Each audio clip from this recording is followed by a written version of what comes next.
In 1978, Italy established the Italian National Health Service to cover the whole population through taxes.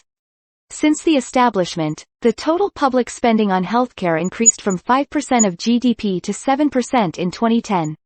But as you can see, expenditure wasn't equal between the Italian provinces. The south has less expenditure than the north. People in the north outlive those in the south by 3 years. Even in 2016, when Italy decided diffusing e-health across the country, most of the southern provinces barely used it. Half of the senior citizens have no chronic diseases and do not need daily assistance. However, this causes them to suffer from loneliness, and combined with the widespread of dementia and Alzheimer's disease, 40% of Italy's senior citizens have depression, which is 15% higher than the European average. Italy has the second highest life expectancy in Europe.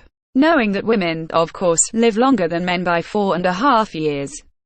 Well, men tend to engage in more risky behaviors which lead to more accidents among males. Such behaviors include smoking, excessive consumption of alcohol, drug addiction, and ironically enough, showing off. Italy suffers from inequalities in healthcare according to socio-economic class, so that educated citizens live for about 4 years longer due to prevalence of violence and lack of awareness about the importance of regular checkups. That being said, hold on to your calculus books. Italy, the average income per capita is lower than the OECD average. They spend less on healthcare than the European average, despite households paying more than 1/5 of the total expenditure. There is a gap between the richest and poorest, where the top 20% of the population earn over 6 times as much as the bottom 20%, and proportion of unmet needs was greater among people in the lowest income than those in the highest income. Italy has a high number of practicing doctors. Despite having a high number of practicing doctors, the number of doctors is declining, as most of them are older doctors who will stop practicing soon, because more than half of them are aged over 55.